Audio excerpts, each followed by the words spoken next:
Hello friends, my name is Ajay. आज की class में हम लोग देखेंगे वास्तविक संख्या का उदाहरण नंबर 10 और उदाहरण नंबर 11। अभी तक वास्तविक संख्या का 8 वीडियो जा चुका है। आप नहीं देखे हैं तो सबका लिंक डिस्क्रिप्शन में मिल जाएगा, जाकर वहां से देख सकते हैं।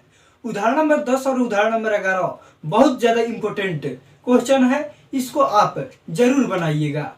देखिए तो चलिए आज की क्लास शुरू करते हैं।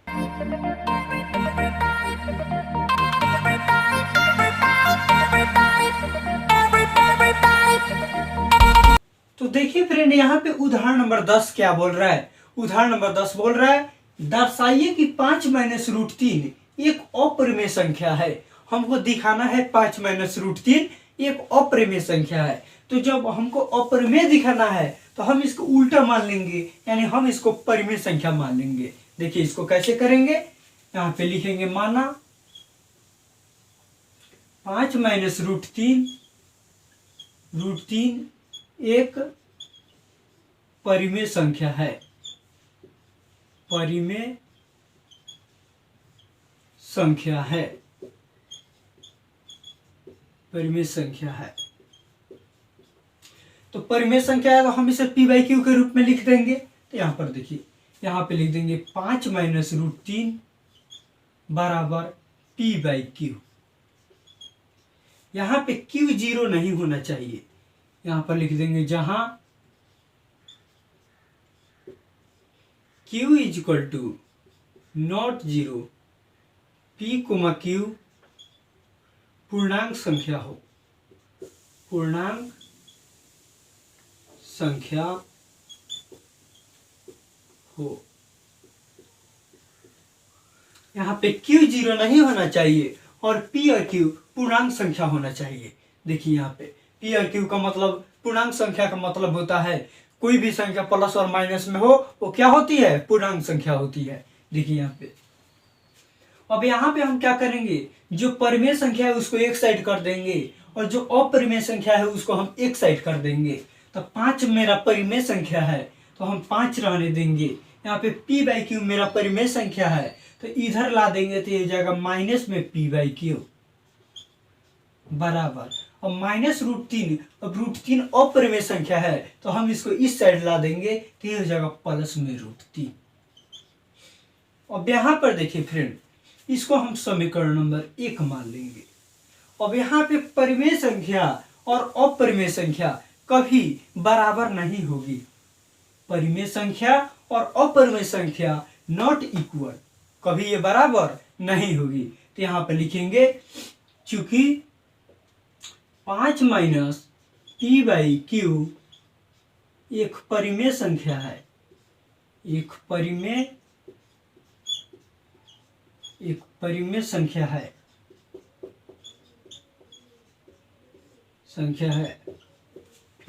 तथा हम जानते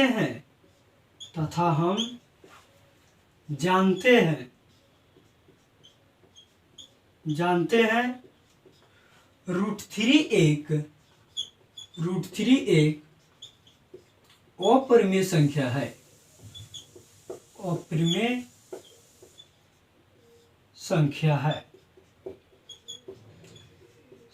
है। अतः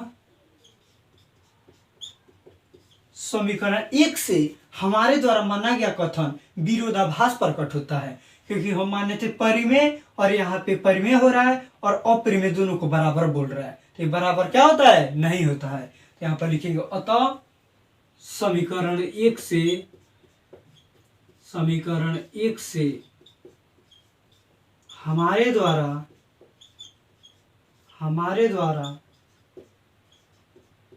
माना गया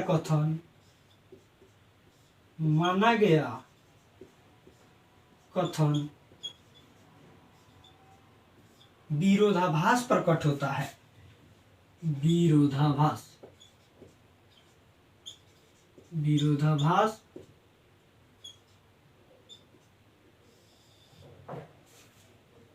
प्रकट होता है। विरोधाभास का मतलब होता है, यहाँ पे फ्रेंड विरोधाभास का मतलब होता है गलत। क्या होता है? गलत है, यानी गलत होता है, विरोधाभास प्रकट होता है। इसलिए क्या 5 - √3 एक अपरिमेय संख्या है। 5 - √3 एक अपरिमेय संख्या है।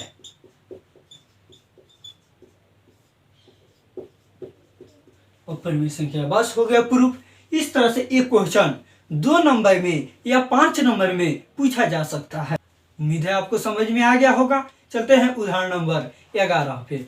देखिए फ्रेंड, यहाँ पे उदाहरण नंबर 11 क्या बोल रहा है। बोल रहा है दर्शाइए कि 3√2 एक अपरिमेय संख्या है। उसी तरह से है, देखिए इसमें हमको दर्शाना है इतना एक अपरिमेय संख्या है, तो हम इसको उल्टा मानेंगे, यानी ये परिमेय संख्या है। तो देखिए इसको कैसे करेंगे, यहाँ पर लिखेंगे माना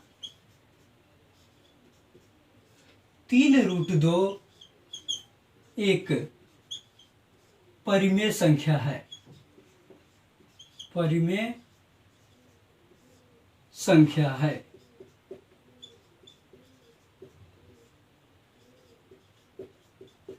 परिमेय संख्या है तो इसको हम p/q के रूप में लिख देंगे। तो यहां पर लिखेंगे 3√2 बराबर p/q, जहां q = not zero, p, q पूर्णांक संख्या हो, पूर्णांक संख्या हो।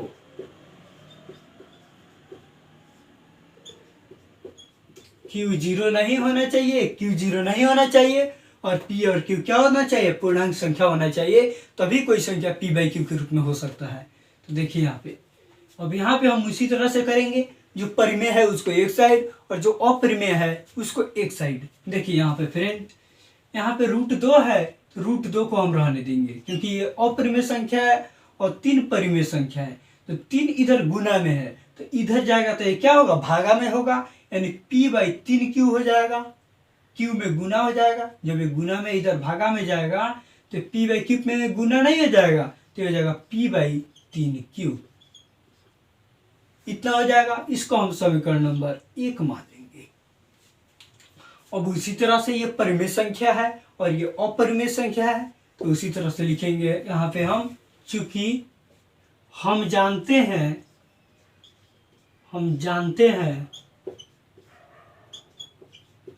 √2 एक अपरिमेय संख्या है, अपरिमेय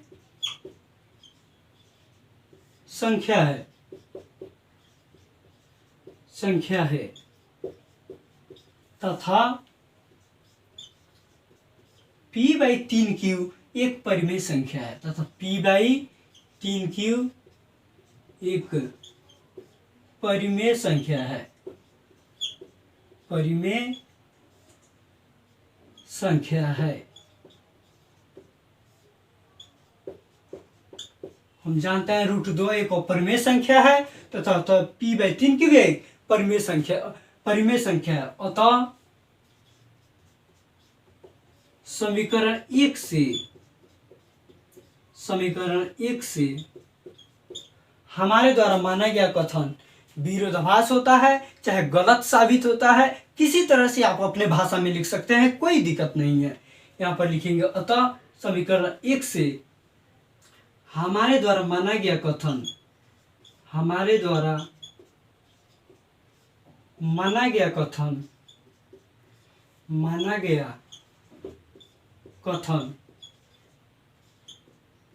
गलत होता है, इसलिए 3√2 एक क्या है, अपरिमेय संख्या है, इसलिए 3√2 एक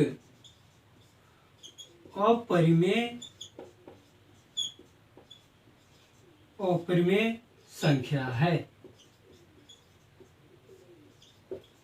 क्या हो जाएगा, 3√2 एक अपरिमेय संख्या है। उसी तरह से है, जो होगा उसके हम उल्टा मानेंगे, यानी 3√2 एक परिमेय संख्या है तो इसे हम p/q के रूप में लिख देंगे। अब जो परिमेय है उसको एक साइड और जो अपरिमेय है उसको एक साइड। तो हम जानते हैं √2 एक अपरिमेय संख्या है तथा p/3 की एक परिमेय संख्या है। अतः समीकरण 1 से हम माने थे इसको परिमेय संख्या, लेकिन ये तो परिमेय और अपरिमेय बराबर बोल रहा है, तो इसी को हम लिख दिए हैं। अतः समीकरण 1 से हमारे द्वारा माना गया कथन विरोधाभास गलत होता है या विरोधाभास प्रकट होता है, कुछ भी आप लिख सकते हैं। इसलिए 3√2 क्या है? अपरिमेय संख्या है। उम्मीद है आपको समझ में आ गया होगा। तो चलते हैं, रहने देते हैं। आज के लिए इतना ही। आप लोग प्रश्नावली 1.3 बनाइएगा, जो बनेगा वो बनेगा। कल की क्लास में हम पूरा क्वेश्चन सॉल्व कराएंगे, तो आप लोग मिलाइएगा। तो चलिए रहने देते हैं, आज के लिए इतना ही।